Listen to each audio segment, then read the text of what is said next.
I don't know why it's giving me a hard time. We're going to try something though. Let's see if that fixes the issue.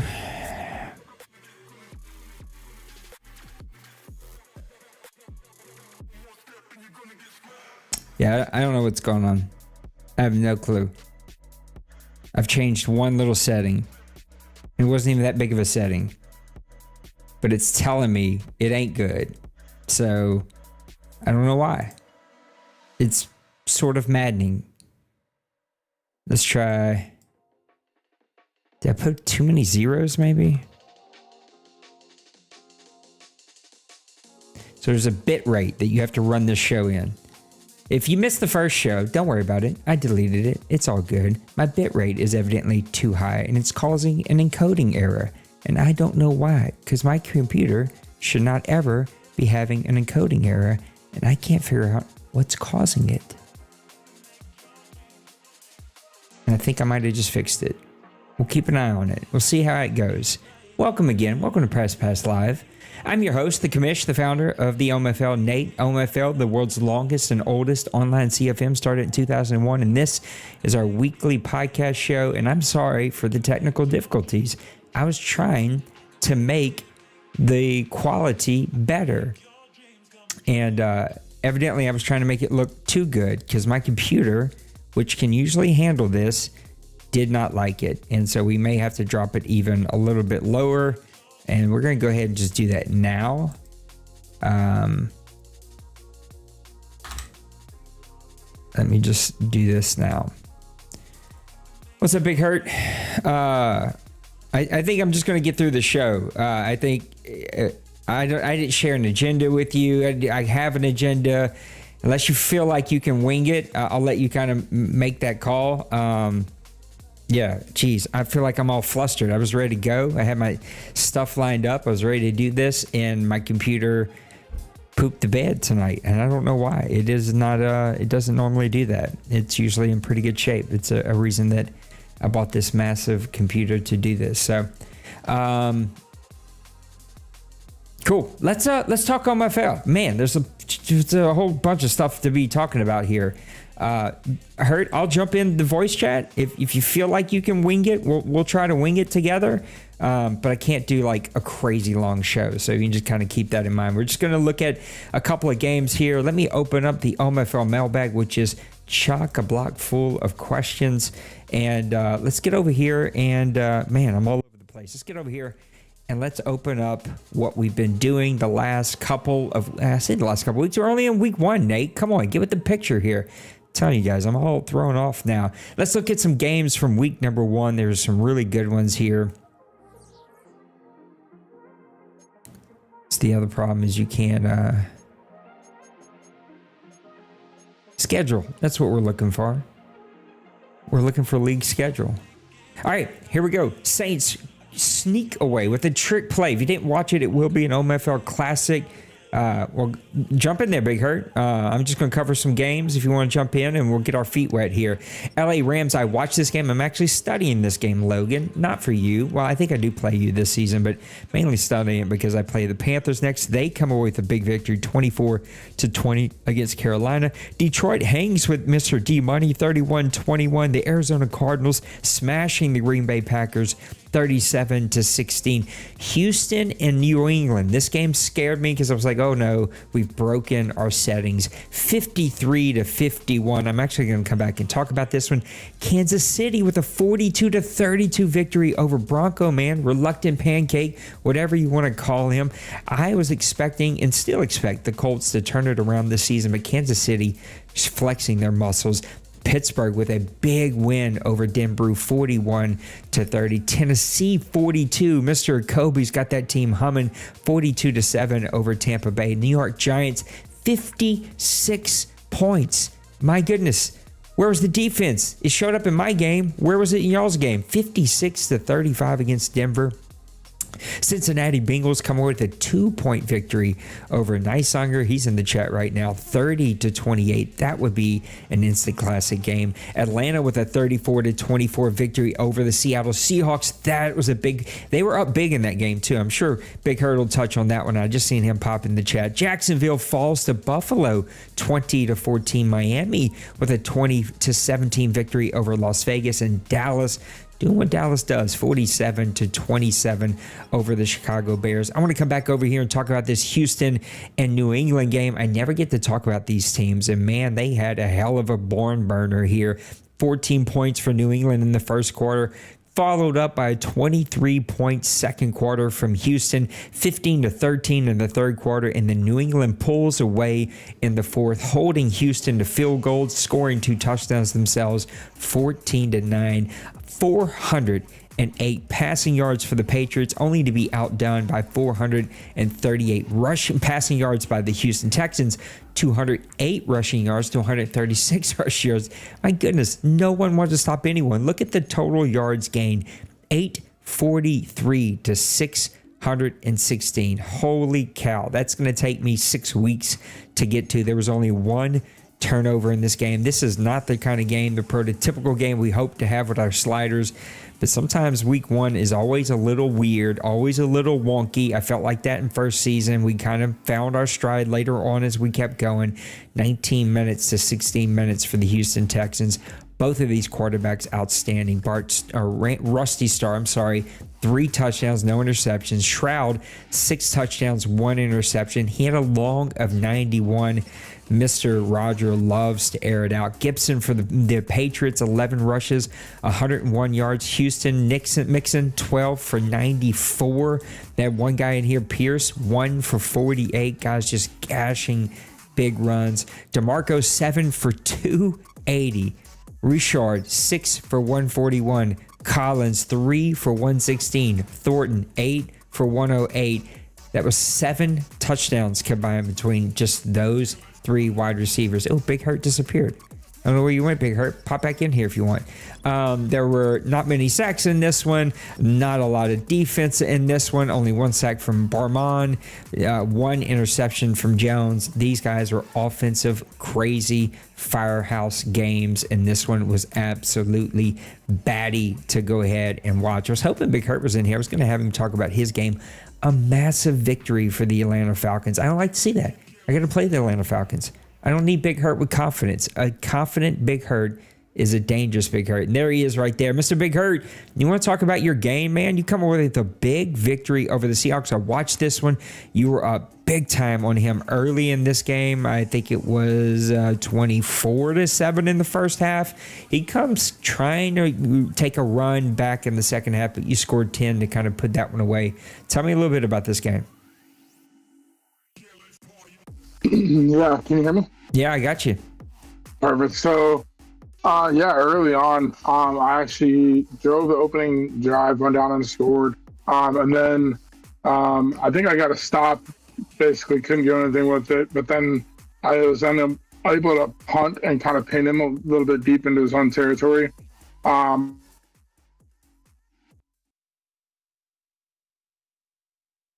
lose you? Uh-oh. Where'd you go? We did hear you. I don't know what happened. I hate when you get caught in the middle of a story. What's up, Bill? Big Hurt, I don't know what happened, bud. It just stopped. I heard and then it went away. I'll look at some stats, see if you make it back. Interrupt me. Phoenix, listen to me. Jesus. Penix, 1 touchdown, 1 interception, 159 yards. So not really in the air, but really on the ground for them. There were 7 sacks in this game. White, who was an outstanding quarterback last year, had a tough game against the Atlanta Falcons. 3 interceptions, 2 touchdowns for him. Rushing, man, Robinson had his way, 23 for 135 and 1 touchdown. Give it to the Atlanta Falcons, though, holding Walker under 50 yards. He only had 5 carries, still held him under 50 yards. 2 touchdowns for Tyson, 1 touchdown here for Moore. He had 1 reception with the 1 touchdown. And looking at a little defense, hopefully Big Hurt can rejoin me. Big Hurt, I see you had like a little symbol. It went away. Are you with me? I am back. If There you can hear you me. are. You are back. All right, finish your story. Yeah. So I got the ball back. I don't know exactly where you were, but basically, I got the opening drive, went down and scored. Held him, pinned him, and then he threw a little hitch out in my corner, my rookie corner. Matter of fact, jumped it for a pick six, and then he threw kind of a unwarranted, unlike Meek Boy kind of pass. He rolled out to the right, threw a deep ball back to the left. Bates picked it off, and it just seemed like he made a few mistakes early that really costed him and got him into a hole that he really couldn't get out of. My defense had a few turnovers and was just able to build enough big enough lead at halftime at 24-7, and then was able to kind of effectively run the ball and close the game out. He did kind of make a run at it late. I missed a field goal on a stop that ended a drive with no points, and so he was able to make it a little bit closer at the end. But yeah, it was a good game. My defense, I was happy with how they played for week one. Let's talk about some games to watch. We're going to look at 2, 3, and 4. Just give me 1 or 2 games. I'll go first and give you a chance to maybe look at them. Jets and Bills could be a sneaky good one. Cincyberg, I know, is going to get that turnaround. Maniac was in the OMFL Bowl for season 111. He's looking to continue to that. Steelers and Bengals, I think, is going to be sensational. The Steelers with a massive victory in week 1. The Bengals almost struggled, almost dropped one there in week 1 against the Houston Texans. That, I think, is going to be a great game. Any games sticking out to you in week number 2 you think are going to be really fun to watch? Week 2, I do want to give you just a quick update. Cincy and Nipple are playing right now, and it's 10-9. And it's going into the fourth quarter, so that's there you go. We got defense in that kind one. of a close match right now for week 1. But week 2, I definitely think the Jets Bills could be an early tale of the if Cincy does kind of lock back in and play his style of play that we have seen in the past. I think that would be an early big game matchup for that division and really AFC wise. I like the Steelers Bengals as well. Penguins, I think, is going to be a really strong team this year, and Little Koch has always had a strong team with the Bengals and plays well. The one that I was interested in what was I looking at? Oh, it was the Bucks and the Cardinals. I think this could be one of those games. I know you were talking about stats in week 1 with lots of yards. And I think this game could be one of those types of games just because Kevin really is kind of an elite offense with Drake May, the way he played last year and having those receivers. But then Joker also can pretty much sling it with the best of anybody in the league.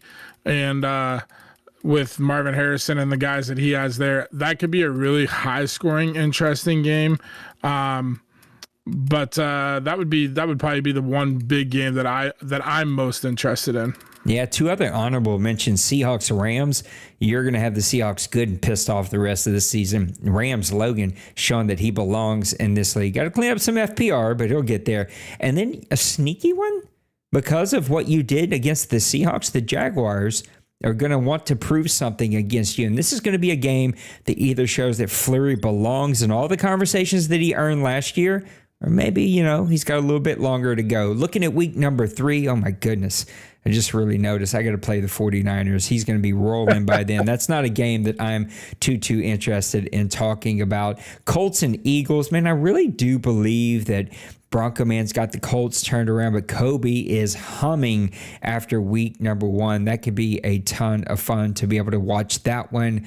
The game that really sticks out to me, I'm going to go with the same team that you went with in your other one, Cardinals and Rams. I just think Joker is always right there offensively. He can make plays on defense. Logan, again, is trying to sort of earn his keep in a really tough, very arguably, the toughest division in all of the OMFL. That could be a really fun game to see. Does Logan match up, or are these teams a little closer than we think, or does Logan have a little bit more to go with rebuilding that roster? That could be a ton of fun to watch. And then I got to say it because I don't know if you will, Falcons Cowboys. Got to be game of the week in this one. You're going to take a really good team that I think you play very similar, at least early on in this season, to what Dallas does, right? We're going to be really cautious with the quarterback. I'm going to try to hit you with a big play. I've got playmakers all over. So even if you think you've got me shut down, I can hit one of them. Oh, and by the way, if you play zone, I'll just take off running with my quarterback. And I'm going to play really excellent defense and trying to pick you off. Game of the week, hands down. What's the game you're looking for in week number 3? There's a couple that stand out for me. I think early on in the season, after last year, I think for week 3, the Colts Titans could be a really fun game just because that's a divisional matchup. And I think both of these guys could really lock in and be somebody that not only represents the AFC, but could win that division. I think Broncos kind of trying to find his way back. Kobe, obviously, trying to find his way back. And then on the draft night, seemed like he was kind of ready to lock back in and kind of do some playbook changing up and whatnot. So I think that could be a big early tell for what these two teams bring to the table for season 113. I also really like, for whatever reason, I really like the Browns-Seahawks game is obviously one that stands out to me. But the one that I'm going to go with is the Chargers and the Bills. Mm-hmm. I'm just really impressed with, what was the game that Chargers Giants? Steelers Patriots was the one. Steelers Patriots. Yep. Lost Sniper threw I want to say for 400 yards or something like that week 1. And Penguins seems to play pretty good defense. So I think that might be a really good matchup to see what Lost Sniper. He has a great quarterback. He has a really good receiver. And so I want to see kind of how he stands up against somebody who's kind of known more for defense. Because I don't remember who he played in week 1, but I was impressed with he played Roger. Mm-hmm. And that was a crazy high air it out attack on both sides. But I want to see if Lost Sniper can kind of keep those type of numbers against somebody who's a little bit more defensive oriented and has a track record for being a solid team. I like what Lost Sniper could do in that division, top to bottom, between Maniac, Cincy, Lost, and Massimo, could really shape up to be a fun one for the season, especially if Lost is going to air it out like that, because we all know Massimo can air it out since he's able to air it out, and then Maniac just kind of playing his style and making his run all the way to the bowl. That could be a really fun division to watch as the season unfolds. And then I do think the Falcons-Cowboys game is going to be a fun one. Definitely one that I'm going to have to lock in and kind of play air free to see if I can make a statement with my Falcons early on.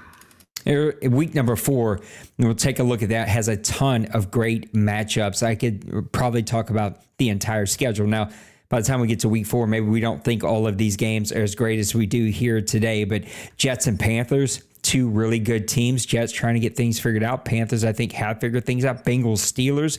You just touched on the Steelers. I think that could be a really, really fun game. 49ers and Titans. That's going to be the game I want to talk about. Before I do, I'm going to look at a couple of these other ones. Seahawks and Cardinals would be a really good one. Raiders and Chargers. The Bills versus the Falcons. That's going to be a great one. Mr. Maniac's got to hit the road and go play against your Atlanta Falcons, his old team. Browns, Ravens, Saints, Buccaneers. Hopefully is going to be a good one. I got to come back and talk about the big one, though. 49ers versus Titans. D-Money, feels like he's got something to prove. He's sort of like all high-end competitors. He kind of has to create something that drives him. And I think last season, not showing up in the playoffs, one of the few times that's happened for him, I think he feels like he has something to prove. Now, he's got a long way to kind of figure out the quarterback situation there, but I think by here, he's going to have his team figured out. He's going to have the offense rolling.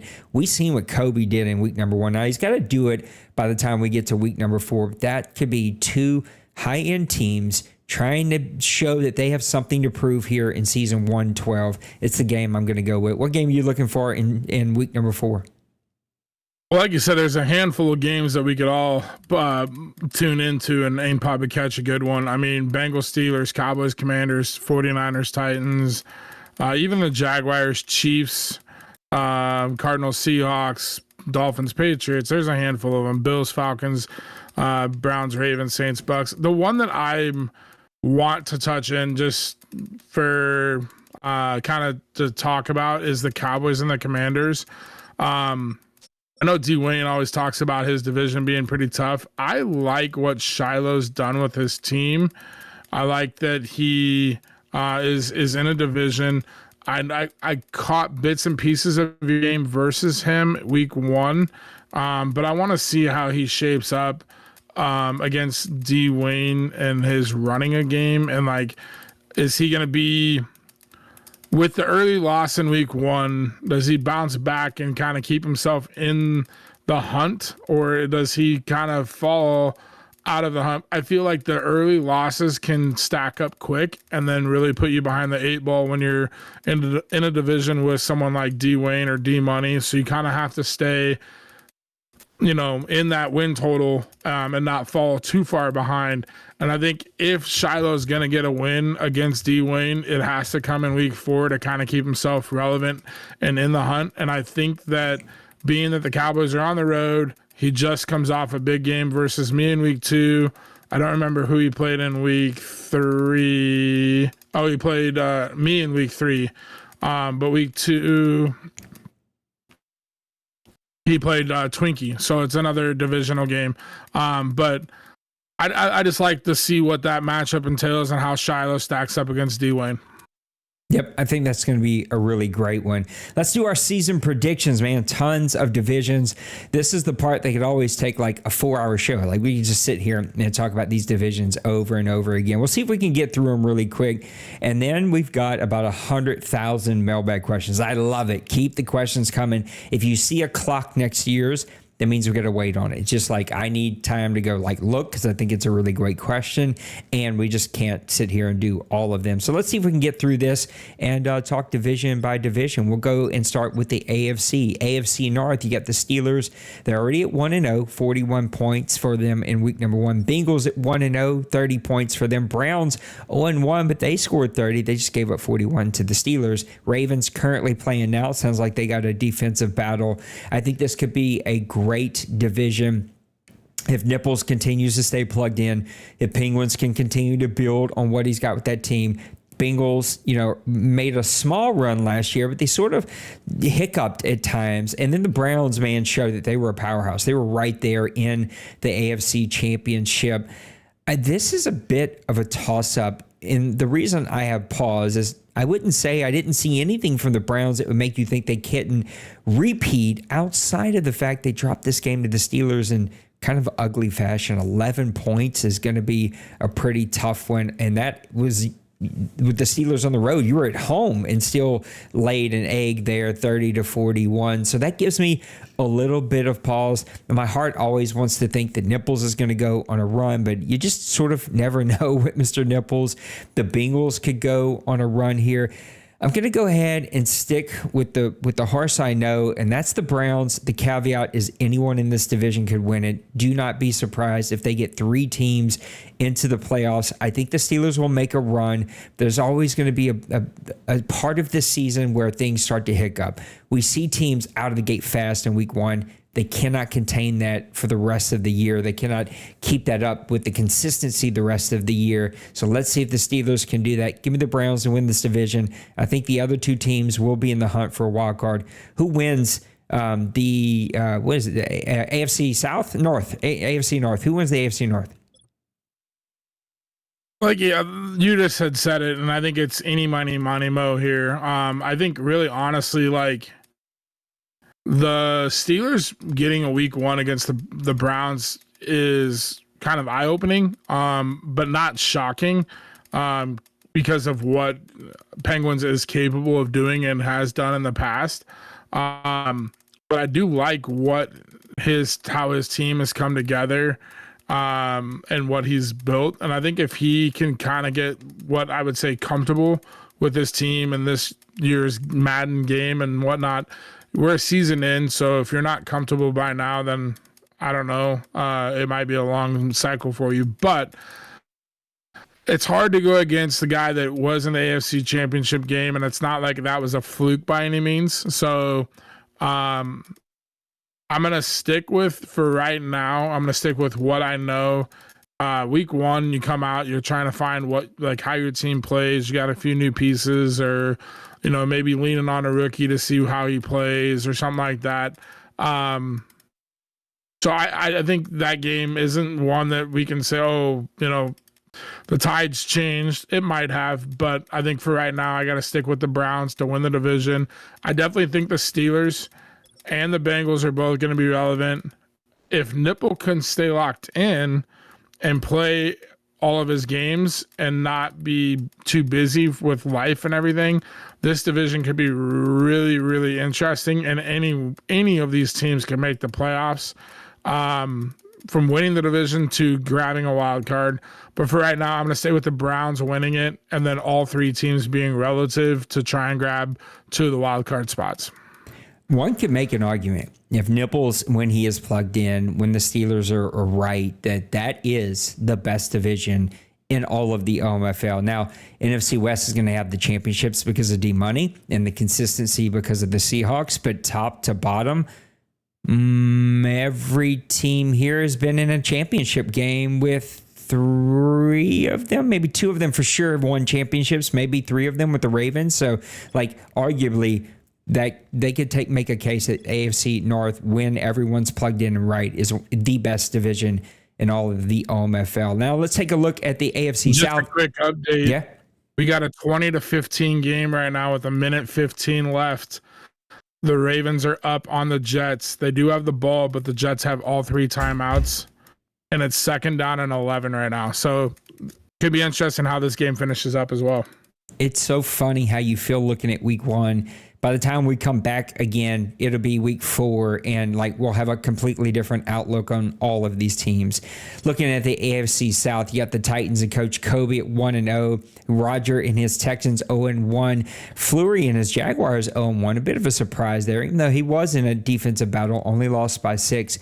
And then Mr. Pancakes, aka Randy, aka Bronco Man, aka oh man, I forgot their name, the Orlando Condors, the Colts. His team is sitting at 0-1 after a 32-42 loss in week number 1. I think Randy just needs some confidence. We've seen how confidence can get your team rolling with the Jaguars. Last season, he had confidence. He was playing great defense, goes on a nice run, gets into the divisional round of the OMFL playoffs. Houston Texans always can play amazing offense. He can stretch you deep. He can put up points. If he could figure out just a halfway mid-class defense, this would be a team that'd be crazy, crazy dangerous. And then Kobe, man, he showed, he said it on the draft night. I got something to prove. And boy, he came out week number 1 and proved it with a 42-7 win over a very, very good team. This one's a toss-up. I'm going with the Titans. I just look, Kobe, I think he's going to have confidence. He showed it. I believe he's got something to prove in this league, and I think he's going to do it this season. Give me the Titans to win this division. How do you see this one breaking out?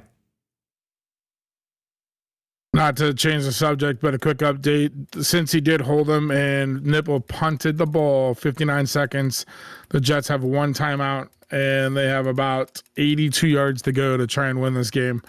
Then AFC South. This is a division I think is wide open. It's interesting how all of these teams kind of play to their own strength. Kobe is in a position where we all know that he kind of left his team being a Jets guy, took over the Titans, and it's a massive rebuild. But I think he is got a solid team in the making. And then Fleury has quite a young team with the Jags, and has built a pretty good roster, acquiring pieces like Lattimore from yourself to kind of give him some veteran experience and strength at that cornerback position with some of the younger guys and defensive pieces that he has. And then Roger with his air raid attack that he's got with CJ Stroud, and I can't think of his name at the receiver position, but DeMarco. Yes, DeMarco. So, and then Colts, Condors, whatever you want to refer to him, Bronco Man, he's got some pieces there, and I think he's building, like you said, just trying to gain some confidence. And when he gets it, watch out. I want to lean and take Kobe. The only thing that I feel like Kobe's missing right now is a running game. He's got Tony Pollard that produces, but I don't know that the consistency in the running game is there. And defensively, from a on paper standpoint, I don't know that he has the talent quite just yet.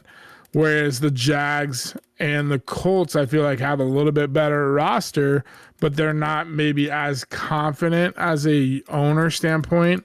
So that's why I kind of am in a toss up.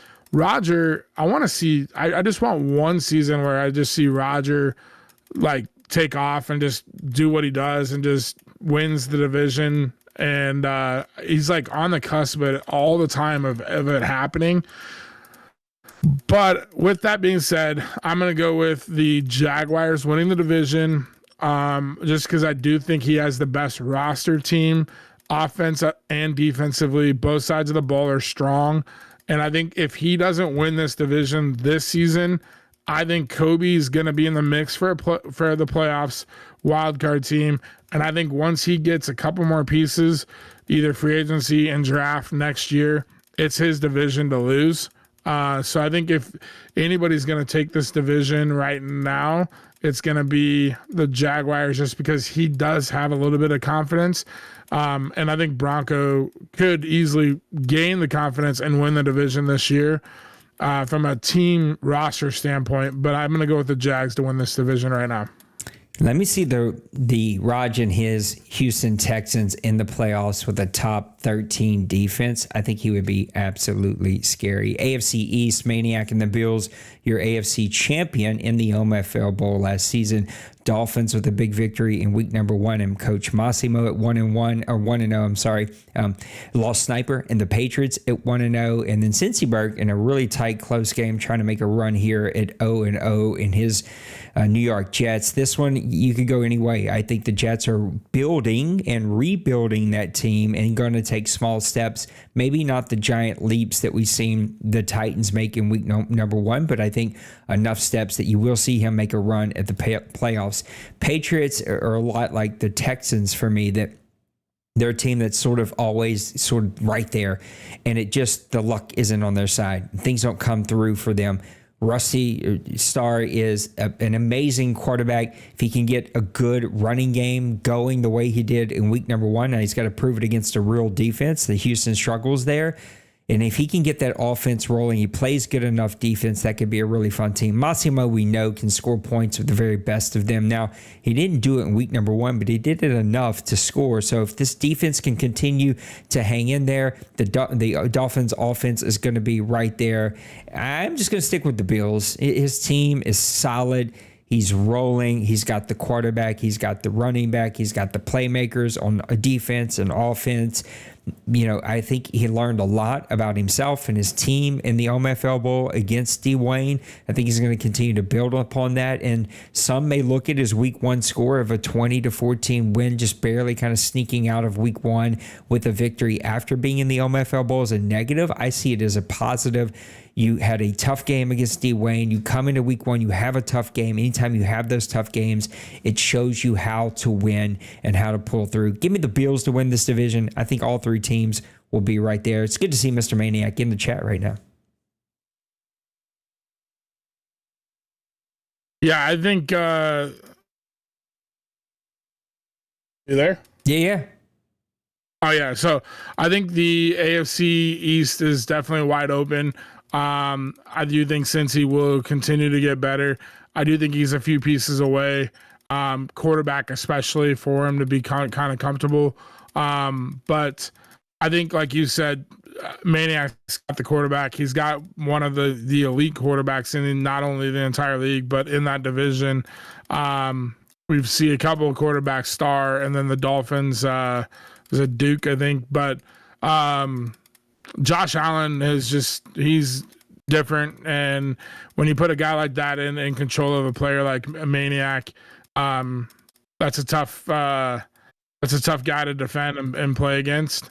And I think the big thing for me is many people may or may not know, but now that Maniac has his internet and it's been stable and figured out, and he's not playing with like a delay or a lag consistently, now he can just focus on playing confidently and playing his style of game and playing and using like players and defensively. And he's a very smart and player, but he doesn't like get like the sexy wins with the stats, like throw for 400 yards and do all these crazy things, but he just plays methodical, like good football, turnover free, error free, defensively puts pressure on you, just makes you make the right plays, and just kind of stays with the course the whole time. And when he's got a team like the Bills got, I think that's a team that's ready to win and ready to make a repeat back to the bowl game. And I think he's got to be one of the favorites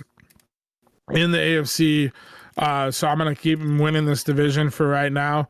I do think the other three teams are going to push, and we'll see. I think the big question mark for the Jets is quarterback play.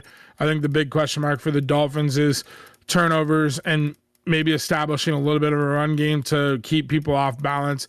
And then the Patriots is just really kind of finding and being able to score with these teams and get a few stops. But all three of those teams are definitely owners and that are able to compete and find themselves in the playoffs or even competing for the division.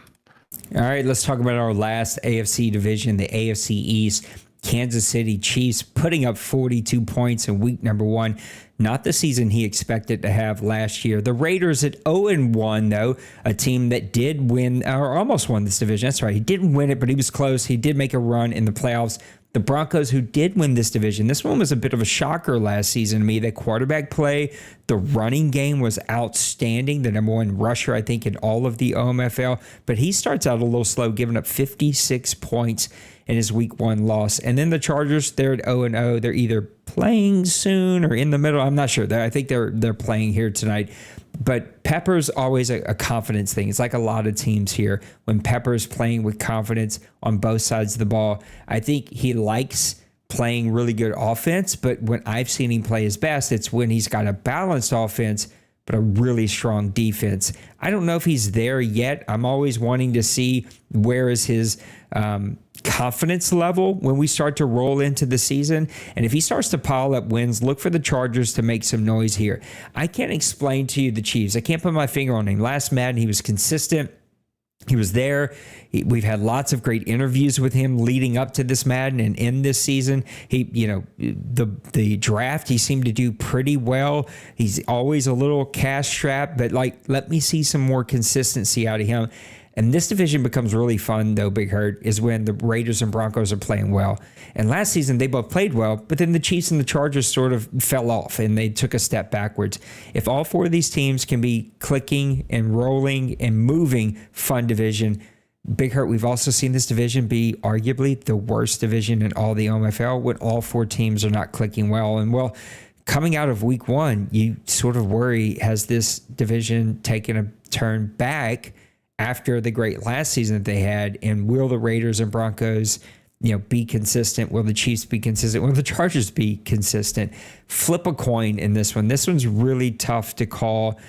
I tend to lean towards the Chiefs because of Mahomes, because the way he can play defense, and because he's got consistent running backs and can get a good, consistent running game going. Same reason I think the Broncos could easily win this division. Give me the Chiefs, though, just playing off the high of week number 1. What do you think happens here in the AFC West?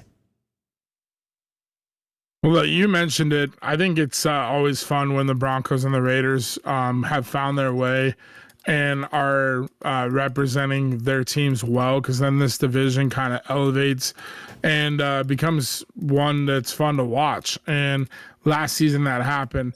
I'm concerned that the Broncos giving up 56 points in week 1, and that's a lot of points for a guy that last season played pretty well. I don't know what changed. And then the Chiefs kind of had his ups and downs, and I think the Chiefs, if I remember right, played the Colts. So I don't want to put my hand all in yet, just because like what kind of team is Bronco bringing to the table the season 113. I mean, we all know what he's capable of, but I just don't know. I mean, he scored 32 points. So hopefully he's back and going to compete. But with that being said, I do think the Chiefs have the roster, but they're going to be like a must win now. There's some of their older pieces, Chris Jones, and Khalees. a couple of their linemen. They've got a really good interior offensive line to protect Mahomes and those running backs opening up holes. But like Travis Kelce, Chris Jones, a couple of the other guys, they're on the verge of not only either turning over and wanting a mega payday or getting on kind of the back end of their age and their career. So I think the Chiefs are kind of in a win now mode. And I think the Broncos and the Raiders are still elevating and kind of building around some pieces and just can keep competing. But the thing that I'm going to say is the Chargers have a solid roster, both sides of the ball, and they added DK Metcalf. So if he is plugged in, plays with confidence, he's got a stud receiver that can be a go-to number one receiver. And then the young guy like Ladd McConkey and all the other players with Justin Herbert and that defense, I think this could be the team that, in my opinion, could take the division and win it this year. And so I'm going to go with the Chargers as my early season pick. Absolutely. I think that's a really good pick. And when Pepper's playing with confidence, he's really good. NFC North, we're going to move our attention to the NFC. The Vikings at 0-1, Lions at 0-1, Bears at 0-1, Packers at 0-1. My goodness. If we can say it about the AFC West, we got to say about the NFC North. We've seen this story before. Now, new owners here, new teams that showed us last season they can win. Packers are right there to the very bitter end. Vikings have gained some momentum. Lions, a little hit and miss, but we feel like he can start to hit. Colin made a nice little run in the playoffs, but here we find ourselves once again, all of these teams winless here in the first week. Flip a coin. I'm sort of going to go with the guy who had two rookies break rookie OMFL records in the Chicago Bears. But I can make a case for any of these teams. Priest, I've said it time and time again, when Priest is not turning the ball over, he was in the NBC championship game. He won that bowl game. We've seen him win it in the Deuce, I'm pretty sure. Like, he's won in other leagues. There's just something about here. He turns the ball over. Whenever he's keeping the turnovers down and he's playing really good defense with a great running game, he is dangerous. I just think he gets bored. I don't know if I can say that, but it feels like he gets bored with playing sort of that boring offense. He loves to air it out. Bears and Colin, the most consistent player in this division. He knows how to win. He just has a team that doesn't have all the pieces just yet. I think he's going to win enough games to be able to win this entire division. That's going to be my pick. Tim, I think he's still trying to figure out the quarterback situation. He drafted one. Rookies are hard to build. I don't even know if he's starting the rookie yet. Goff's escalation is going to happen in his contract. He's going to go away after this season. So let's see what the Lions end up doing. Give Tim another season or so to kind of build that team. And then Nysonger, I really like this team. He's got some key core pieces. He's got some young talent, especially on the defensive side. I felt like he had a pretty solid draft, and he even came on the draft night and told us a little bit about that draft. He just had a really tough game here in week number one. I think he'll push for the playoffs, but this one's all about the Bears. How do you see the NFC North playing out?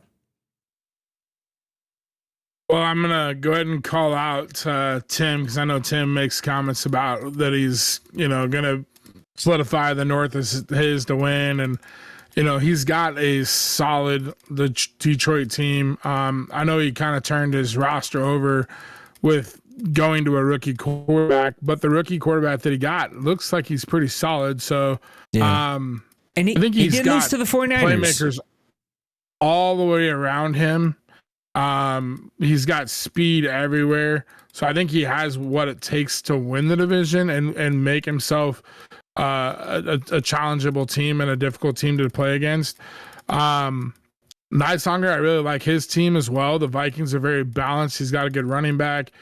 The rookie quarterback, or second-year quarterback now, J.J. McCarthy, and then Justin Jefferson is just a difficult receiver to play up against. Defensively, they're pretty solid. And then the Packers with Priest, I thought he drafted pretty well. Yeah. But the team that I'm going to go with is the Bears. I think if Colin can keep the turnovers down in the pass game, he's got Caleb Williams, like he showed last year, that he could like sling it with the best of them. He's got a couple of receivers over there that really are performing well. And he got, I want to say, the rookie Tyrone Watts had a pretty good week 1.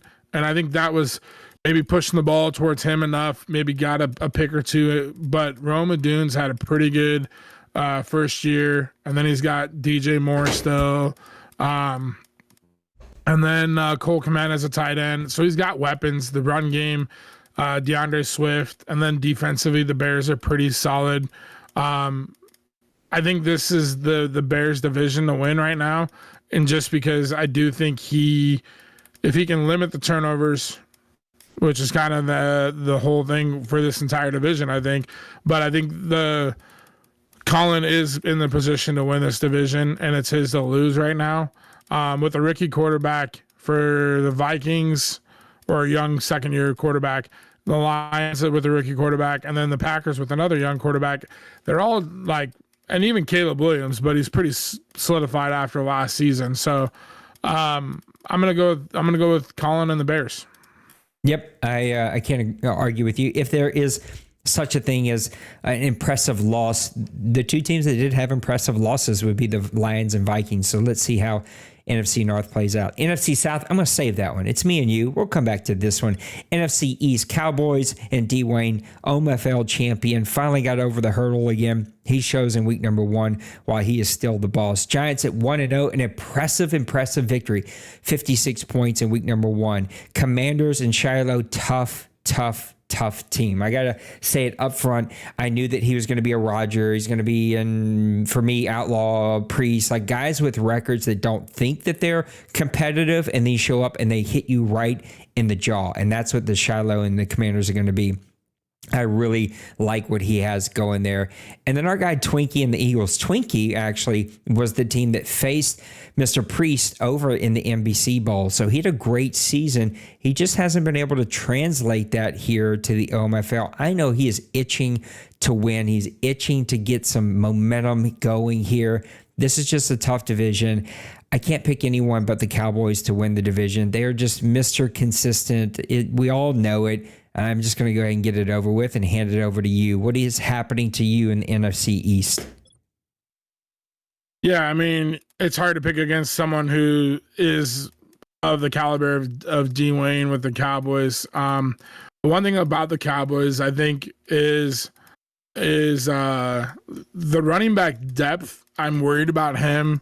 This Chance McCollum is an absolute beast of a running back, but behind him, he's got Deuce Vaughn and Leonard Fournette. So I'm interested to see how that plays out over the course of the season. If Chance McCollum can stay healthy, there's no doubt in my mind Dwayne's on track to probably make another bowl game push. And I also want to say, how did we let him get this dude, James Fletcher? I don't know the name of the guy that he had last Madden, but it was a receiver, and he also did all the kick returns. Yep. And Dwayne was an absolute beast with that guy. James Fletcher is a 6'4", 221 rookie receiver out of Georgia. He's got pretty good speed. You pair him 93. With guys like CeeDee Lamb, Jake Ferguson, and Chance McCollum. That just makes it scary because now he can play, double tight end, 2 receiver sets, and really take shots deep, but also use those big boys for blocking in the run game. And that just kind of stacks up to how Dwayne likes to play. So I do think the Cowboys are in position to win this division. I do think the Giants are up and coming and will give him a challenge before this cycle is over. And I really like what Bill's done. He's got the young quarterback that's upcoming, but Josh Jacobs as a running back, and then Neighbors and Hyatt and those guys over there. I think this team is started off kind of rough out of the box, but as Bill builds them, I think the Giants are going to be a team to watch out for, but I don't think they're there just yet. And then we talked about Shiloh. I think he's always behind the eight ball just because of where he is and what time zone he has to play people. But it's D. Wayne's division to win.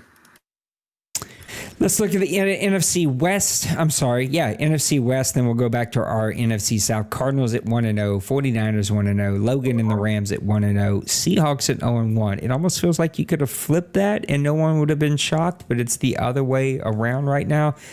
Listen, it's going to come down to all four of these teams playing really well.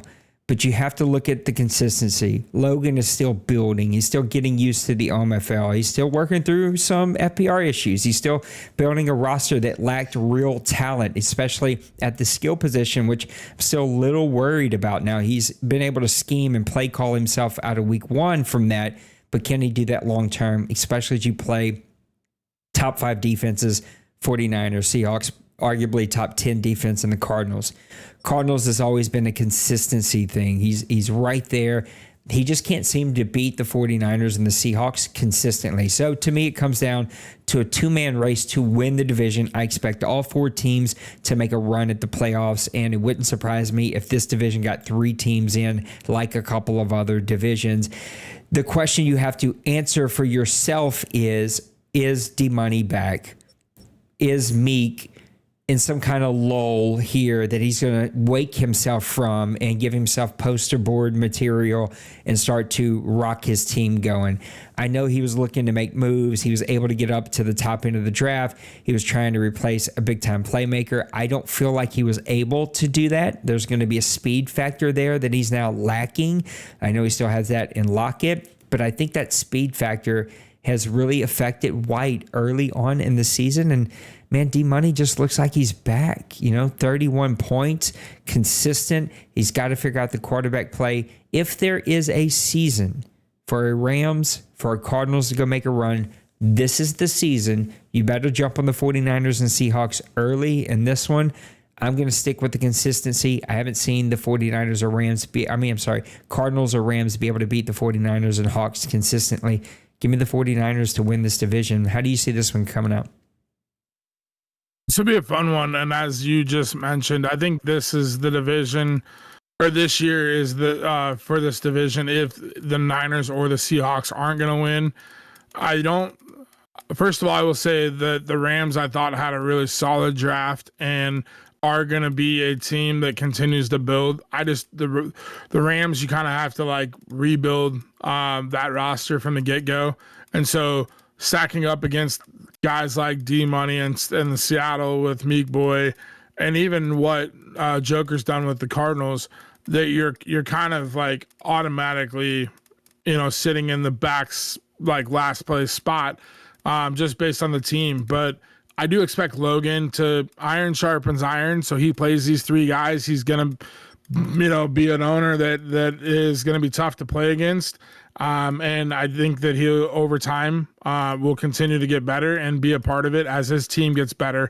I don't think he's there yet this year. I do think the Cardinals are a team to watch out for this year, though. I like their quarterback, Austin Henry. And then they got the second-year running back, Trey Benson, kind of progressed up. And he's got a couple other guys that got some speed as well to bring in for depth at running back. Marvin Harrison, Tajon Palmer, a couple guys there at receiver that can make some plays, with also Trey McBride at the tight end. The one thing I like about the Cardinals is they got a pretty decent offensive line.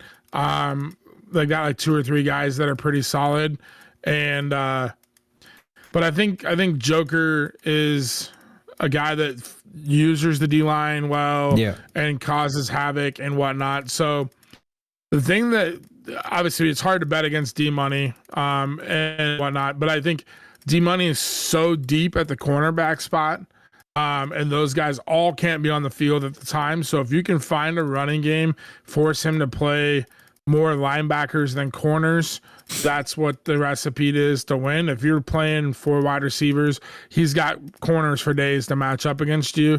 but his linebacker room right now isn't as deep. He does have Fred Warner, but outside that, I just don't feel like he has a lot of depth there.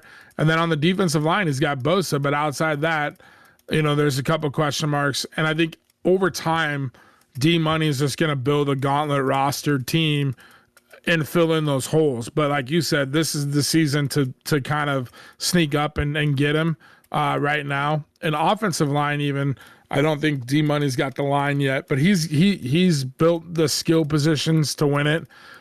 So it's going to come down between the Niners and the Cardinals, in my opinion.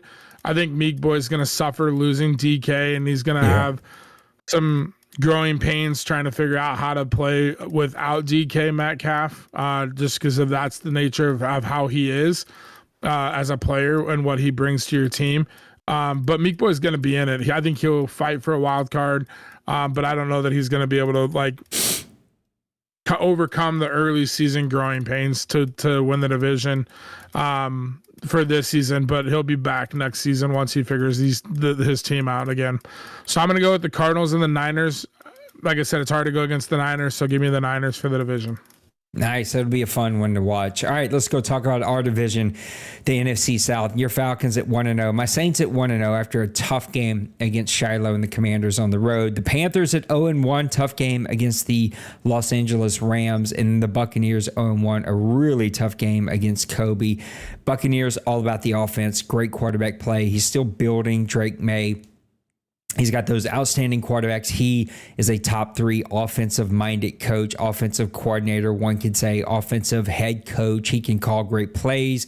He's a great strategizer. Can he get some things filled out on a defense that needed to be rebuilt and was getting older on him, and an offensive line that is also getting older and needed some pieces? The Panthers, arguably the worst roster in all of the OMFL, and yet he won with them last year. He is a good team builder.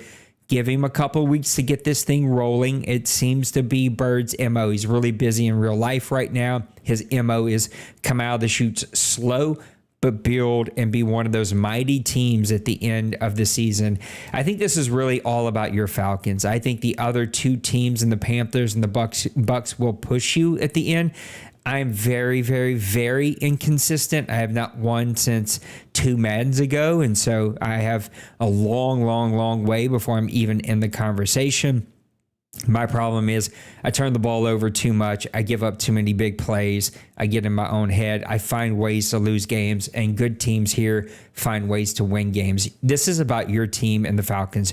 Great run game, very good offensive line, a mobile quarterback who can make passes but can burn you with his feet, a big-time receiver that can make plays, a speedy receiver that can stretch you deep, a tight end that can do everything, especially in Madden. The guy is just all-world everything. And then a defensive coach that knows how to call the right blitzes, the right zones, trick you into some plays. I remember my game in week number 2 or 3 last season. It was a tight game, going late in that one. You booked me into an interception, tricked me into an interception, pick 6, game over. That is the way that you win ball games. That's the way you've always won ball games. And every time you and I have had our own personal battles. I still remember one a couple Maddens ago in the playoffs last season of that Madden. You got I think it was the Bears at that time, rocking and rolling. We go deep, and it just was the interceptions that got you. I think this is all about your team being the top team in this division. I see the other teams maybe pushing you. This is really going to be about you. I think you got the best all-around team. How do you see the South coming out? Going into this season, I felt good about my team. I do think the Bucks were a team that was going to compete with me for sure. But I kind of, week 1, am really shocked that he only put up 7 points and gave up 42. So I was shocked to see that. I'm not going to write that off just because, again, week 1, you're getting a new team, new players, and kind of, things have changed a little bit, and you got to find your way. And, maybe it was just a bad game or an injury happened. Who knows? But Drake May is now an elite quarterback. He's still got Godwin, Trey Palmer, I mean, you know as well as I do what Trey Palmer and Godwin are capable of doing. Mike Evans has regressed down to like a mid 80, so I think that definitely hurts him offensively a little bit. But he's still got a solid team. I think he'll compete for the division. The Panthers, the guy's got an unbelievable run game, and he showed last year. Jonathan Brooks is able to carry the load. He just doesn't have the receivers yet that to kind of help keep a balanced attack. And I think once he builds this team, we all know Bird is what he's capable of as an owner and as a user. So I think he is a season or so away as he gets more guys on that in the pass game to help him. And then for your team, I like what you got built coming on along with your team. You got the nice defensive end, and then the running backs and stuff like that, because Kamara's kind of regressed down. You still got a good quarterback. You've got some elite receivers. Your offensive line interiorly looks to be pretty solid. But defensively, some of your playmakers like Matthew and Demario Davis are getting to be up there in age. And so I think you might be in a rebuild mode, and you just kind of said a little bit about your confidence level. I anticipate you to be better than what you think you're going to be. But once you get a few pieces and retool this team, I think you've got some key playmakers that are really going to keep you in a lot of games that you don't think you're going to be in. But I think myself, it just comes down to not turning the ball over. And so if I can do what I did week 1 and hand the ball off to Bijan and keep him healthy and have success, I like what I could do this season but I think this season is going to come down between the Bucks and I.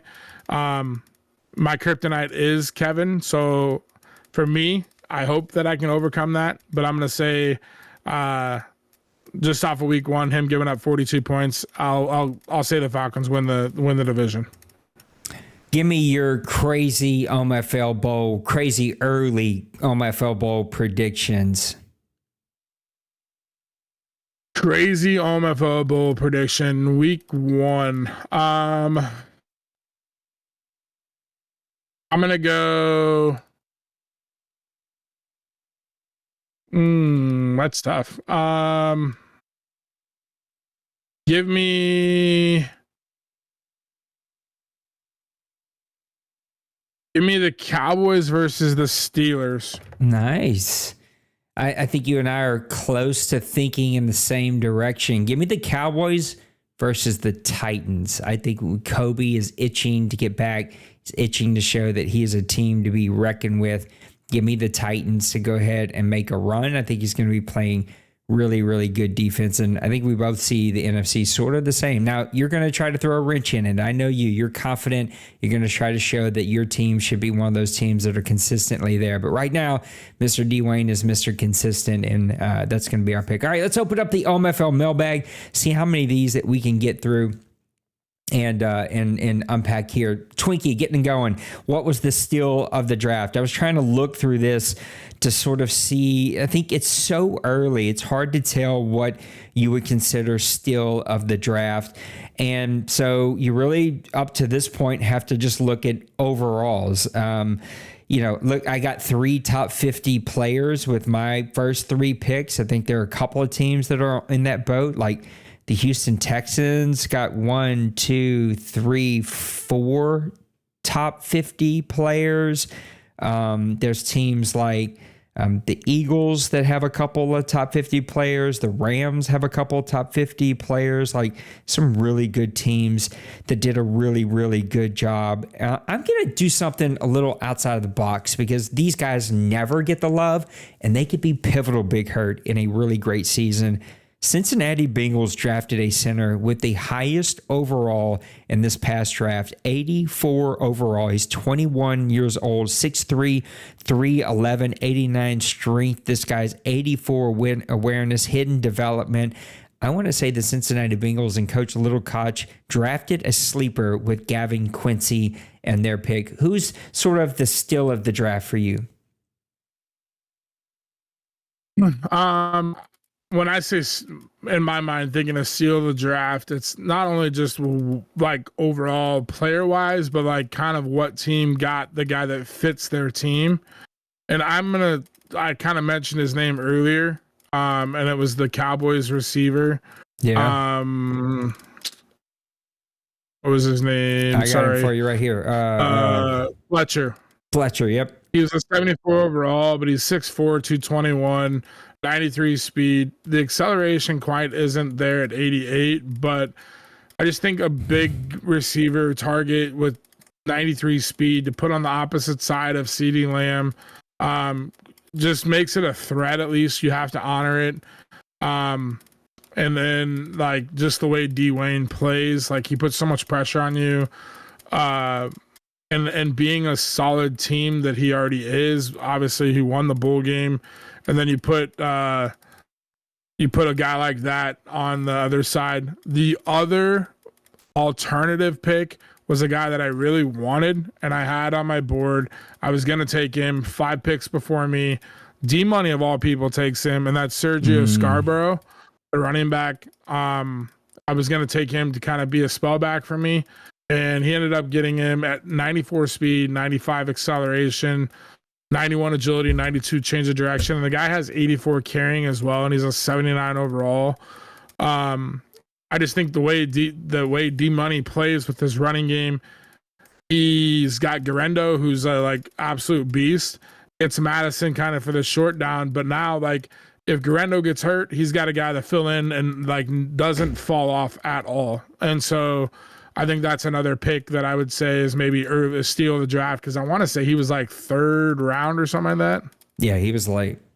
Yeah, really good pick there from D Money. Doesn't surprise me. Again, we talk about it all the time, but you cannot, you can't sneak players in the OMFL. Like guys are going to find really good talent, and so if you find a guy, you better take him. Mr. Cincyberg said one bowl prediction for season 113. It's 112, but it's okay. This still counts. I'm not going to be a future fortune teller for season 113. One bold prediction.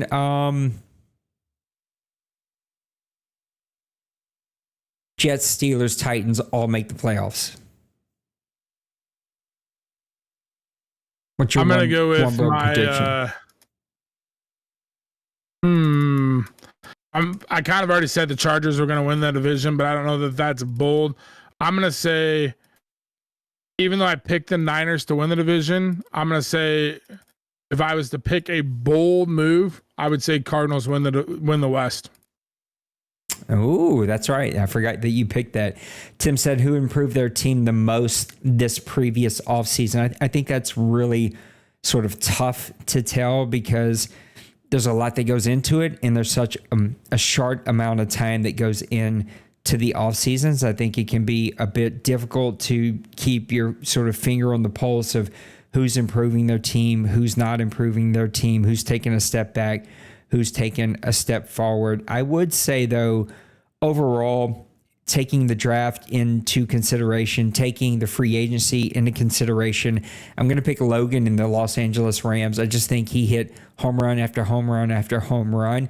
He's going to continue to build that team, and I think the biggest jump and leap in talent is going to be the LA Rams. What about you?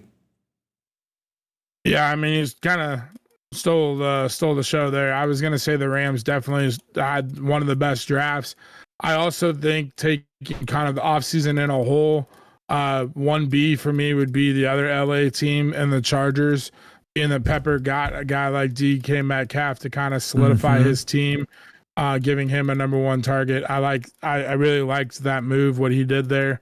So I would say LA Rams, LA Chargers, the 2 LA teams kind of stole the offseason for me. It's a good point by you. D-Money says, name one unit from another team that you would want. O-line, D-line, wide receiver, whatever. Just name one unit from one other team that you would want on your team. Whew, that is a good question. And there's a lot of teams that I think for me, Big Hurt, when I think of that, it's easy to go to the coach. And you have to balance that you're not getting the coach, you're getting the team's talent with your coaching ability. And that's a really tough question. I would probably tend to lean towards offensive line. And man, there's so many good offensive lines out there. I'll just be lazy. I'll just say the Dallas Cowboys offensive line. They always seem to play consistent every Madden in, every Madden out. They don't give up a lot of sacks. They protect the quarterback to allow him time to run when he needs to. And he has one of the most consistent top 5 running teams every single season. So I say give me Dwayne's offensive line. What about you? I had to pick one position group or unit from another team. I'm going to go with the Cincinnati Bengals wide receiver core. Good one. I really like Eli Barkley, Jamar Chase, T. Higgins, Deontay Johnson, Jermaine Burton, Kevonta Turbin. Like, he's got depth and speed, but he's also got the guys like Deontay Johnson and T. Higgins that can be more possessional guys, really focus on like running crisp routes and catching in traffic. But guys like Barkley and Chase who can really stretch the field. And so I would say that because he also has not high-end tight ends, but guys that like Eric All is a low-end tight end, but he's athletic. And in Madden, you know, Kyle Pitts is guy, Travis Kelce, like, but All's kind of in that category of a little bit of athletic ability. And I just think that receiving core for the Bengals is pretty phenomenal. And he's got the run game to pair with it. But yeah, that would be the position group that I would want to take, would be the Bengals receiving core. I can make an argument for the Falcons tight ends. I can make an argument for the Lions linebackers. I can make an argument for the Browns running back crew. Like, there's a lot of good teams out there. That's a really good question. Tim says, Bill says, and Bill, I'll say, you and Nipples questions. I almost gave you X's. I did like 3 times and I took them off. And I'm like, I'm in a good mood. It's week 1. Bill says it's Friday at noon. After a long week of work, you're at McDonald's drive-thru. What are you ordering? Number 1, I don't eat fast food. I shouldn't say that. I try not to eat fast food at all. I will say I did have a McDonald's burger like a year ago, and I was impressed with how they've changed sort of their menu. But if I'm stuck at McDonald's, I'm probably only going to do it when it's McRib season. So I'm getting me a McRib. I am getting me a large. You got to go large fry, or, you know, I probably talked myself out of a large fry, but there's something in McDonald's that's low key really good, and it's their chocolate like coffee shake situation. I don't really even remember what it is. It's some kind of like coffee shake thing that is pretty amazing. I think some semblance of that in the closest toilet would be my order. What do you get in McDonald's? The only thing I eat at McDonald's is breakfast, and that's give me a McGriddle. That's the only thing I like. My kids love McDonald's, but I'm not much a fan of it because it just makes me feel like complete, you know what, after. So I don't like to go there. I try to stay away from that. But if I'm getting to McDonald's, breakfast is one that I can definitely be on board with. Yeah, my wife loves those McGriddles, and I hate when she gets them because I'm like, that's the most... they took all the unhealthy things and put them in one thing. You're right, Maniac Frappe. Maniac, if you're around, you should have just jumped in anyway, but you didn't. But you can't go wrong with a good, solid bacon, egg, and cheese biscuit, right? I don't eat breakfast, but if you're like, hey, I got a long day ahead, it's early in the morning, let's just freaking hit McDonald's and be done. It's hard to go with wrong with a bacon, egg, and cheese, something. Tim says, can you give us your predictions? We just did, Tim. Sorry, that's what this whole show is about, so I can't count your question. Kobe said it's the second season, or season 2, and already I think things look a bit different after week 1. Which teams will keep up their game 1 success? Overreactions only, he said. I think I'm going to go with my easy one, the Tennessee Titans, because I've already kind of called that one. I said that they're going to be in the OMFL Bowl. Other teams that I think will continue their success, we're talking about overreactions only. I would say the New England Patriots have an opportunity. The New York Giants are going to keep hanging 50 points on every team that you see. And I think the San Francisco 49ers have something to prove. What are some overreactions only of teams that can continue their success? Well, I mean, the Giants scoring 56 definitely stands up at the top of my list. I think the other one, the Titans and the Steelers, making a turnaround week one. Patriots, Texans, if they can throw those kind of numbers, they could have some very high scoring, high good offensive numbers and very low defensive numbers for the season. And then I'll also throw out there the Bears. I think we kind of giving up 47 was a shock to me. Not that Dwayne's not capable of 47, but I think he got behind the eight ball just trying to keep up with Dwayne, the pressure, and threw a few too many picks, and things just kind of snowballed and piled up on him really fast. I think the Bears are gonna be around for the season, even though week one's a tough game when you draw Dwayne. I should have covered this with the draft question. I forgot we have grades on Neon Sports. Top 5 teams. It kind of goes with the one I did for my sleeper. Bengals were the number 1 graded team in the OMFL after the draft. Titans 2, Jets 3, Dolphins 4, 49ers 5. We never like to see that. Bottom 5, Jaguars in dead last. Nipples and his Ravens. Colts, which you didn't expect to see. Denver and the Browns. Didn't expect to see. And the Nice Songer, which I wouldn't have to guess because I know he's working hard.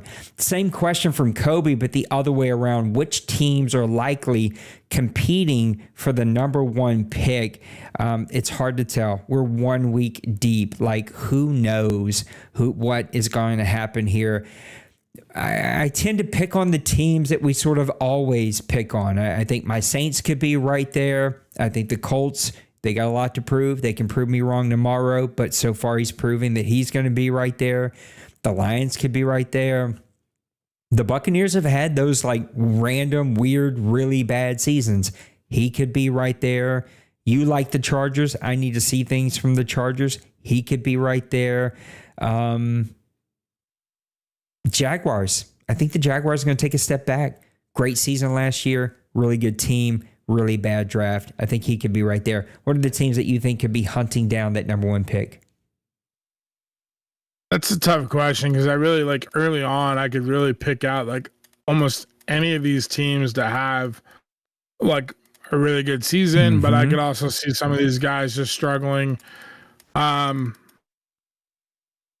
If I had to pick right now, I'd have to say probably my top 2 or 3 teams would probably be the Rams, Panthers, Packers. I just think the Packers and Priest is kind of stretched out over too many leagues. Plays with the Packers, airs it out. Young quarterback, doesn't really have the running back that he had. I can't remember the guy's name a couple Maddens ago that he had. That was an absolute beast. And then when he had that, he had a good balance attack. But he just doesn't have that right now. And so plus the division is kind of wide open. He's got some strong users next to him. But from a roster standpoint, I just think the Packers aren't quite there yet. So I think but I also think I could see Priest struggling early on and just kind of losing confidence and being like, all right, I'm going to just throw the towel in and go for that pick. I think the Panthers, owner-wise, should not even be considered in the top half of the draft. But with his team and the division that he's in, plus playing guys like Dwayne and E-Money on the NFC side, he's just going to have a tough go. He doesn't have much at receiver.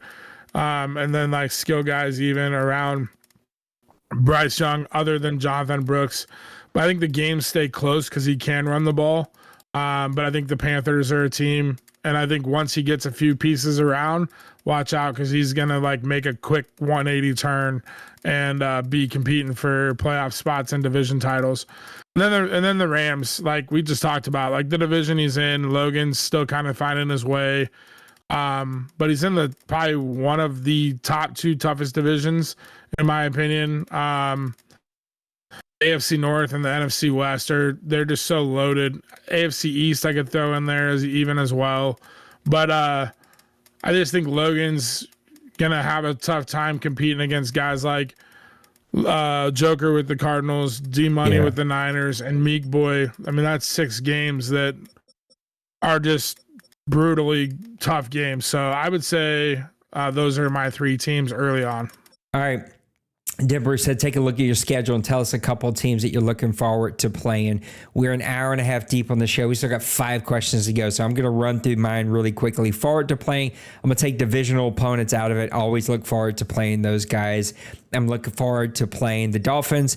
Last time I played Massimo, he made me want to delete my game and move on with my life. Seahawks, it just like, that's a way to try to grow. At the same time, when you play the 49ers, the Seahawks, the Dolphins, these teams, like, you're like, oh God, I want to delete this game and never play Madden again. The Bills, it'll be good to play Mr. Maniac once again. I love playing Lost in the Patriots. He whipped my butt in the toilet bowl this past season.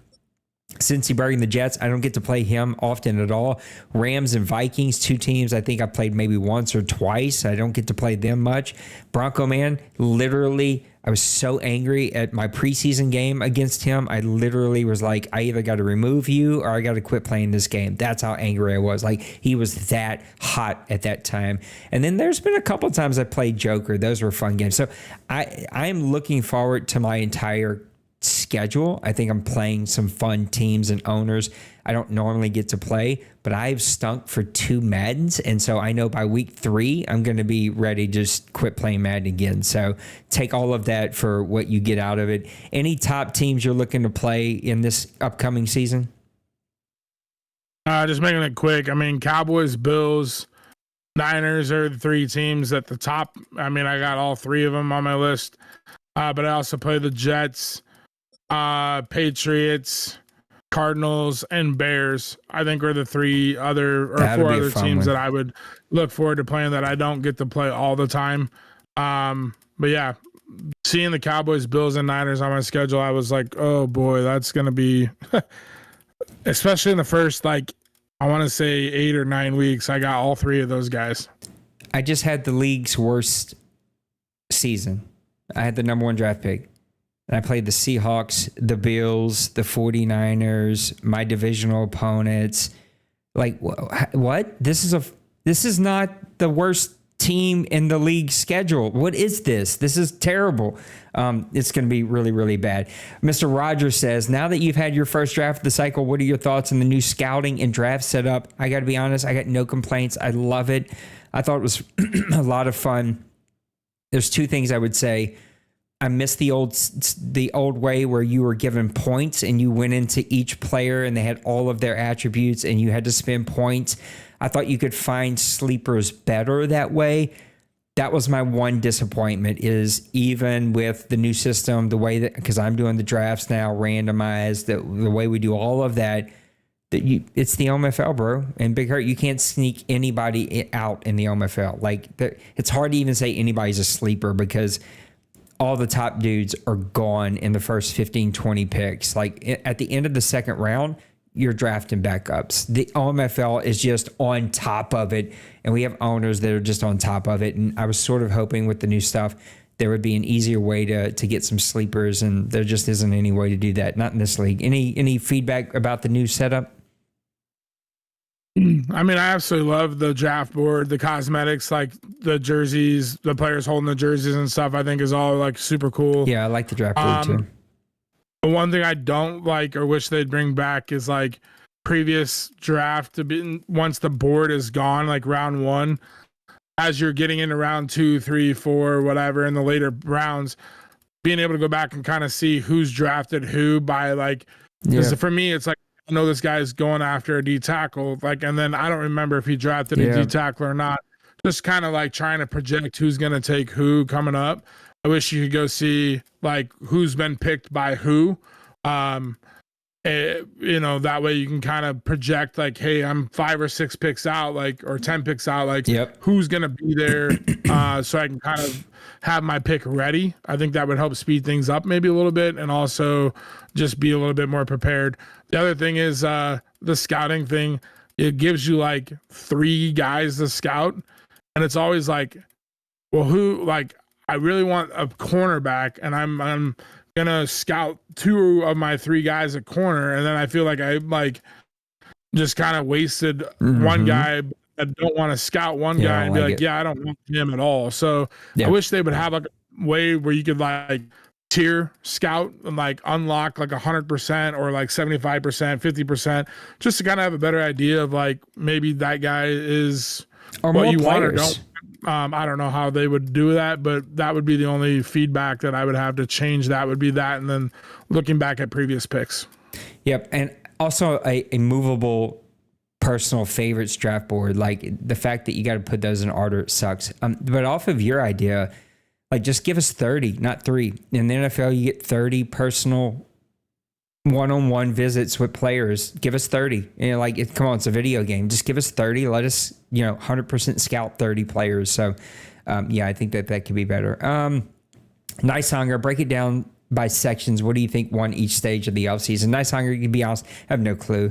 And the game does not do a great job of showing you by stage. We would have had to keep note of that going through. And honestly, I have zero clue. I think the top of my head, some of these teams that I mentioned are off the top of my head that had really good drafts. I'm trying to find it really quick. More drafts, grades. Teams like the Jets, the Titans, the Buccaneers, the Eagles, the Rams, they're 11th. The Texans had a great draft. The Panthers had a great draft. I think all these teams really helped themselves. And some of those teams at the very tippy top are going to be Titans, Jets, 49ers, unfortunately. Like those teams are going to be the ones that help themselves the most. Anything sticks out about who you thought maybe won the free agency, who won the draft, that kind of stuff? I think free agency or just offseason trades general. I go back to the Chargers getting DK Metcalf. Yeah. Free agency. I think it was Priest got Ronnie Staley, but moving to center. I think that's a big pickup for him, just the way he plays and like chucks the ball, getting a kind of a staple offensive lineman. Draft wise, I'd have to say the Niners, the Titans, Jets, Chargers, Bengals would be the top 5 teams in my opinion that had good solid drafts. I think we can advance after Press Pass Live is over too, because it looks like the last game never got scheduled, which is stupid. It's like it's week 1. What are we doing, fellas? Eagles, Chargers, Pepper, Twink. What's going on? Matter of fact, I'm gonna look really fast to see. I don't see. Oh, Chargers are out of town. He didn't have a chance to play the computer. Okay. All right. That's fair enough. So I'll advance this after Press Pass Live's over. The reason that comes up is because the next question was, out of week 1 games, which would you say, I think is what he meant to say, shocked you? I think it's the one that we all talked about, New York Giants and Denver Broncos, 56-35. That one really shocked me. Your Atlanta Falcons, 34-24 over the Seahawks. And then the last one's the big one that we talked about, Houston and New England, of 53-51. That was the first score I saw, and I was like, oh, God, I broke something by bringing the quarterback accuracy up because these scores are stupid. Any other scores shocked you in week number 1? Also, to follow up on what you said, Baltimore holds on against your buddy, Mr. Cincyberg and the Jets, 20-15. Any of these scores shocked you? I think for me, the shocking week 1, the first one was the Titans and the Bucks. Not that Kobe's not capable of winning, but I just think holding the Bucks to 7 points and getting a win in dominating fashion, all right out of the gate, like really kind of solidified what Kobe said in draft night that he's back. Kevin's been such a solid team offensively, and only to get 7 points really shocked me. But then, yes, 51, 53, 56, seeing 3 teams score 50 points, I was like, holy smokes, this is I felt like I struggled to score 30 points most games last year, and then see 3 teams that scored 50, and then even, seeing a few teams in the 40s, like 47, 42, 41, 42, like I was like, this is crazy, like offensive numbers, but I will say in playing it, it didn't feel like it was just easy. I think some of these scores got out of hand because of turnovers, and those can tally up fast for you. Yep, you're absolutely right. Nipples, again, like Bill, I almost didn't accept it, but I'm being a nice guy. Now it's Friday morning, early, 2 a.m., only Taco Bell open, but your toilet is broken and you won't get it fixed till the next morning. Would you risk it, or would you go home and sleep with an empty stomach? A couple things for me. Number one, I'm only eating Taco Bell if I'm literally going to starve to death. And, I don't eat fast food, or at least try not to eat fast food ever. Though, good Mexican pizza or a good just regular old taco, I can talk myself into.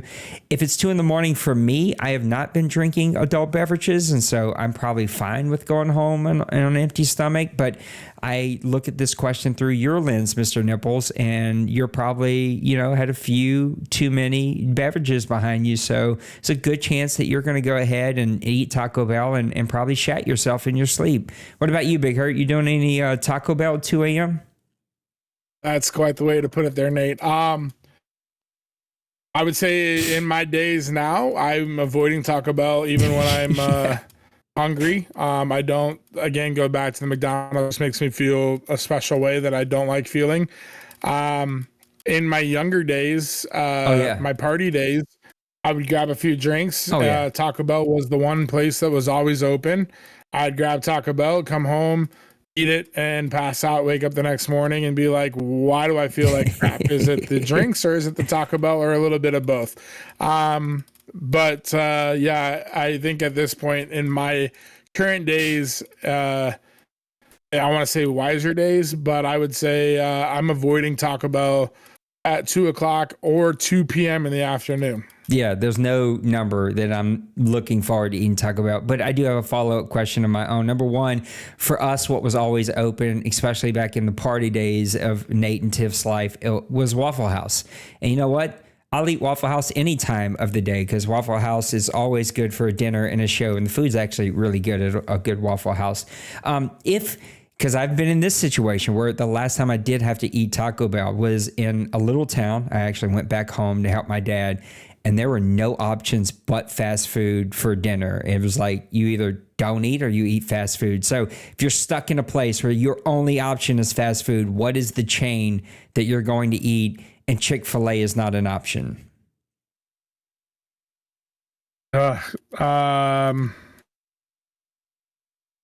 That's tough. I would say give me Sonic, just because I like their drinks. Good choice. That is a good choice. Not a bad choice there. All right, Mr. Big Hurt, your own question. What team is most likely to finish with the best record this season? Let me get over there, and then I want to hear your own thoughts since you asked this question. Let me go to current standings. Yes, standings. You're saying which team will have the best record, and I'm going to put your other question, which team is get their first lost last? That's an interesting question. Best record, man, this one could be tough because there's a lot of really good teams. I'm trying to think about people's schedules that I would see. I'm going to be boring here. I'm going Cowboys with the best record, and team to get their first loss last. Give me the Pittsburgh Steelers. I like Pittsburgh. I like what Penguins doing over there. I think Penguins will lose his first game last. I think the Cowboys have the best record. What's your pick? It's interesting. I would say obviously I didn't really do my homework on this because I didn't anticipate answering my own question, but I'm going to say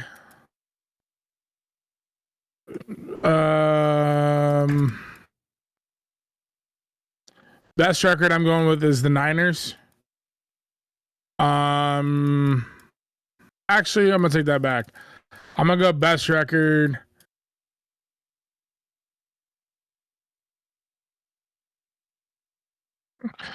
Best record. I'm gonna go with the shock here. I'm gonna go with the Bengals. Oh, I see it. And I'm gonna go with the Niners to lose last. Yep, I think those are both fair picks. Logan says, which team did not make the playoffs last season will make it this season? Logan, I think we've already mentioned a few teams. I'm going to go back to my bold prediction, which was Jets, Steelers, Titans all make the playoffs. And pause to make sure. Yep, neither of those teams made the playoffs. What about you? Any teams you think for sure are a shoe into the playoffs? Which team did not make the playoffs that will make the playoffs? Okay, which team did not make the playoffs? That's I don't even remember who made the playoffs last year. I feel like it was so long ago. Here, I can read them off to you really fast. It's going to be, I got it right here. It's going to be Browns, Nipples, and the Ravens, Bills, Broncos. I don't know why I have to say Nipples and the Ravens, but I always think Nipples first before I think Ravens. Raiders, Jags, Dolphins. That's AFC. Seahawks, Panthers, Falcons, Bucks, Bears, Giants, Cowboys, NFC. The teams that did not make the playoffs, I think will make the playoffs this year. I'm going to say Cardinals, Steelers, Titans, and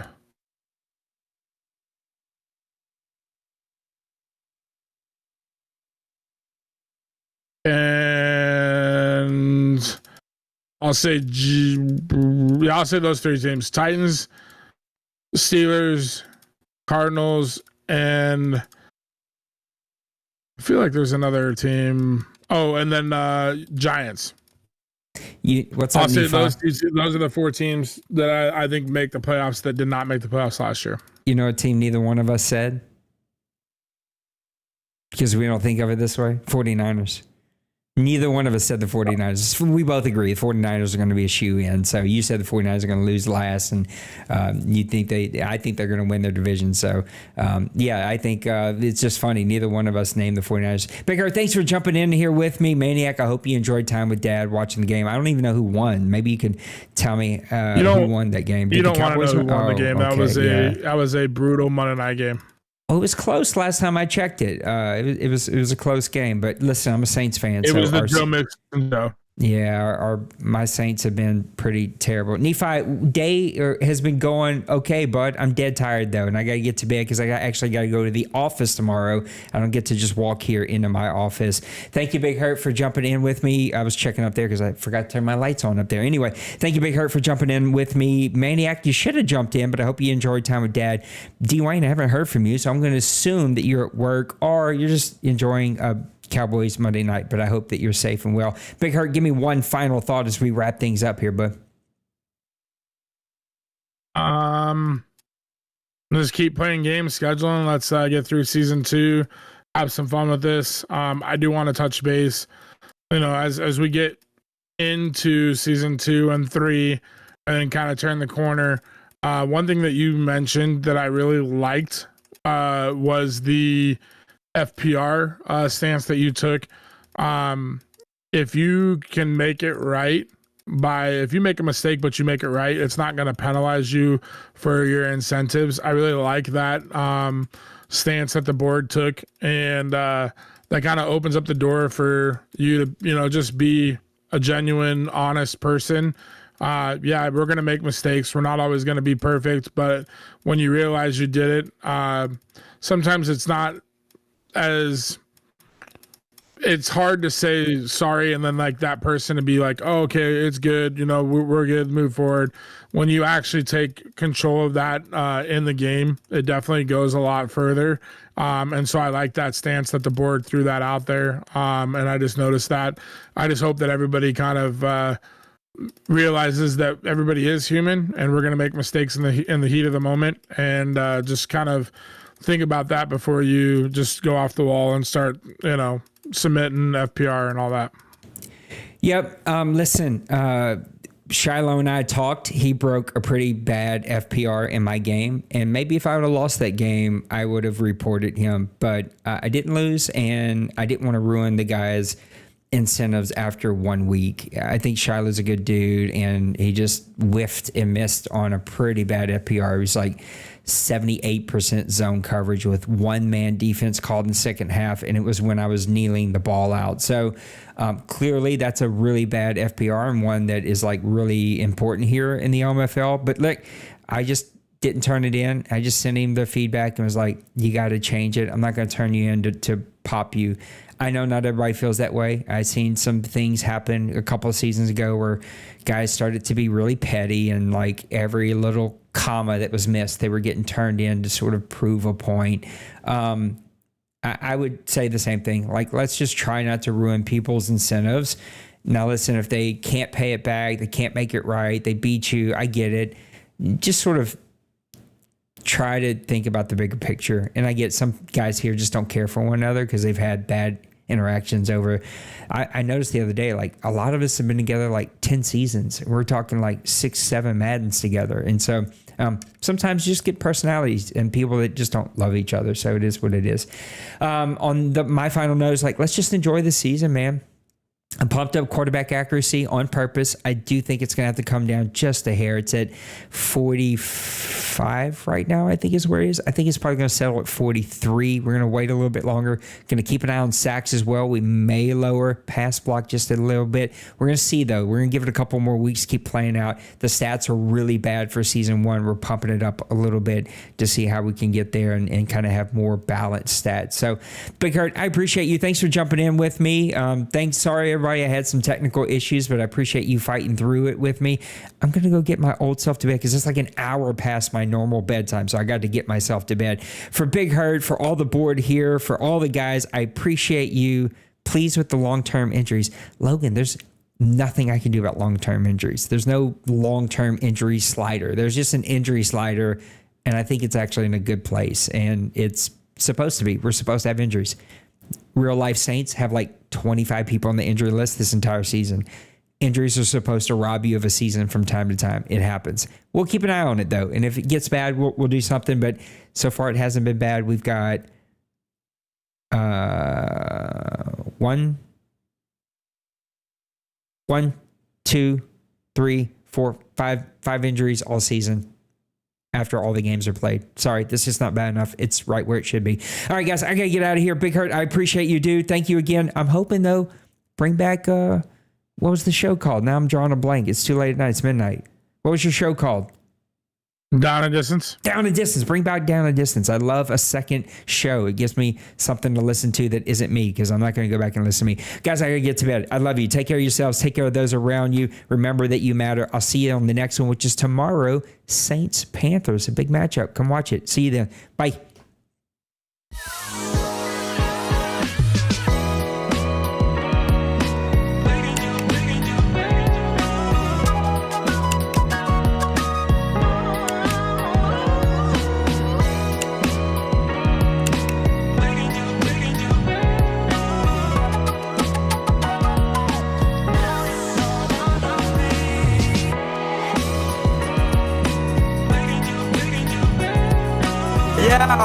Smash that like and subscribe.